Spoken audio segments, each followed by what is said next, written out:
bucks on a smartwatch. Sometimes you just need something simple to track your sleep, your movement, notifications, and tell you time. So is it possible to find a smartwatch for under 50 bucks that can do this? I'll let you be the judge after I give my thoughts on Umidity UWatch 3S, this guy right here. It's a smartwatch which you can purchase on Amazon for $40 or less even when it's on sale. And I'll leave a link down in the description just in case you decide you want to go ahead and get one. Now, of course, before I get too deep into this video, as usual, if I can make you chuckle before the end of this video, if you learn something new, if you like how I'm rocking, or my favorite part, if you just like my vibe, then go ahead, like and subscribe. Of course. And while you're at it, go ahead and hit that bell icon too to turn off notifications. That way, ding, you know when I upload something new. Now, let's get back to it. I like to try to find pieces of technology that you don't have to spend $1 million on, right? A lot of people don't want to spend $400 on an Apple Watch. So I found this guy on Amazon, Umidity, which I think I'm saying right, UWatch 3S.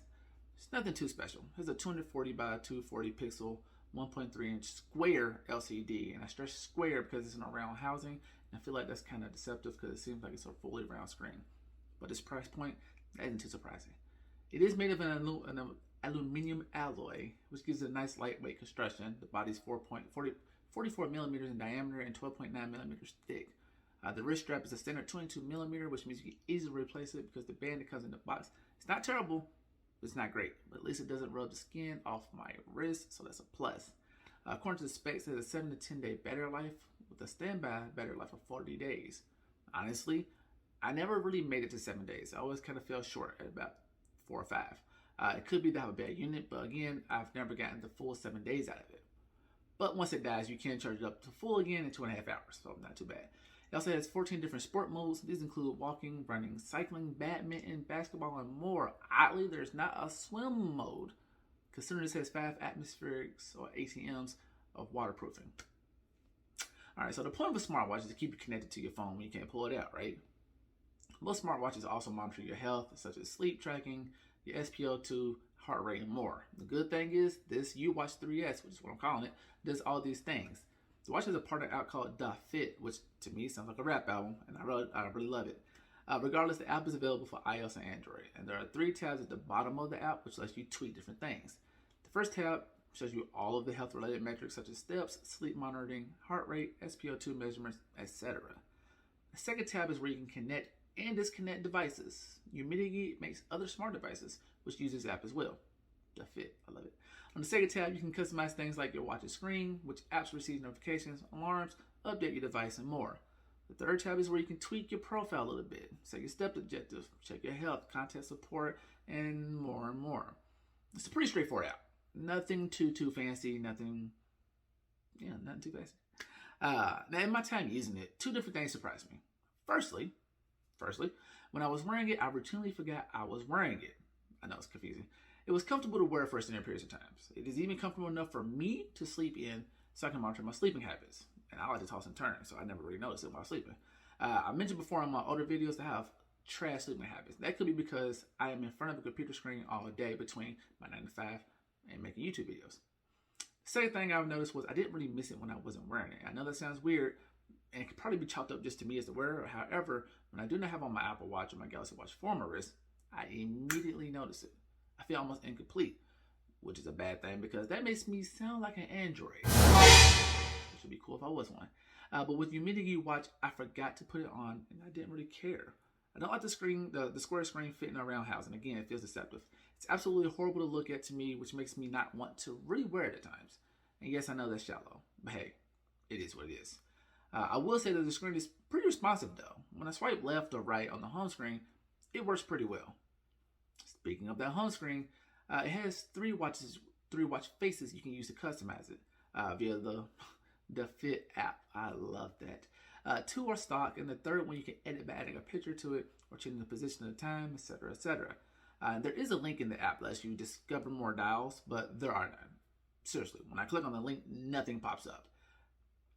You can navigate the home screen by starting left or right again to shuffle through 3 different pages. You have your sports page, which has metrics like sports time, calorie, and heart rate.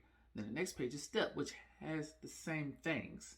Last there's the sleep page, which shows you your total amount of sleep you got and how much that was deep or light sleep.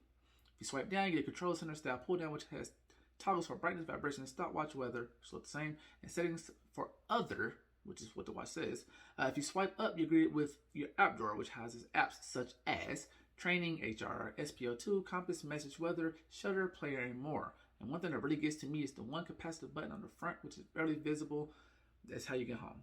Like, it's so hard to see. I legit could not see it when I pulled out the box. It's hidden right below the screen and it's marked by a thin white circle that is easy to miss. And this is the issue again because this is the button that lets you turn on the device, wake it up, put it to sleep, and return home. One of the most annoying things about this watch, in all honesty. But it's not all bad. The heart rate monitor works, which is good. You can access it from the app drawer. It does a good job of monitoring, and once you're in the app, it gives real-time readings. So that's a plus. With the SPO2, it could similarly be launched from the app drawer via this app, which says SPO2. It also works, but honestly, I'm not sure how accurate it is. The readings I got were a bit higher than my readings I usually get on my Apple Watch, which are 94, 95. This watch continued to give me 98. And it also takes a long time to kind of measure the SPO2, so it's kind of annoying. It just kind of feels like the monitor was included just to be included. So it looks good on paper, basically, which makes sense. In terms of sleep tracking, to me it feels accurate, but I mean the hours it says I slept and how many were deep versus light sleep seems about right. It's kind of hard to judge the sleep tracking since, I need to be asleep for it to work. So I can't really judge something while I'm sleeping, guys. And look, there really isn't much else to say about this watch, okay? It cost less than $50. It has a pretty nice build. The companion app is actually pretty nice. The fit, it's just fun to say.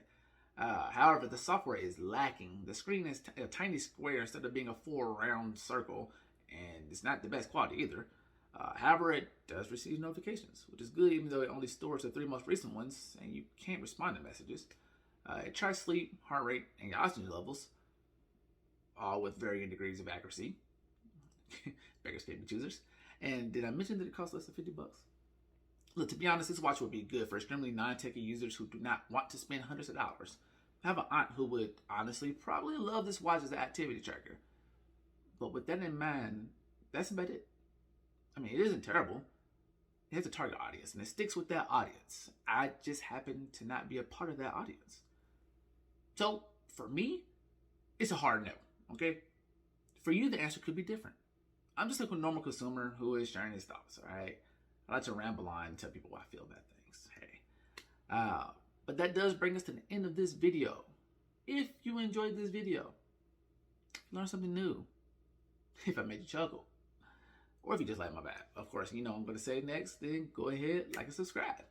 And don't forget to hit that bell icon and turn on those notifications. That way, ding, when I upload something new. And of course, please let me know what you think about this video down in the comments, so I can improve.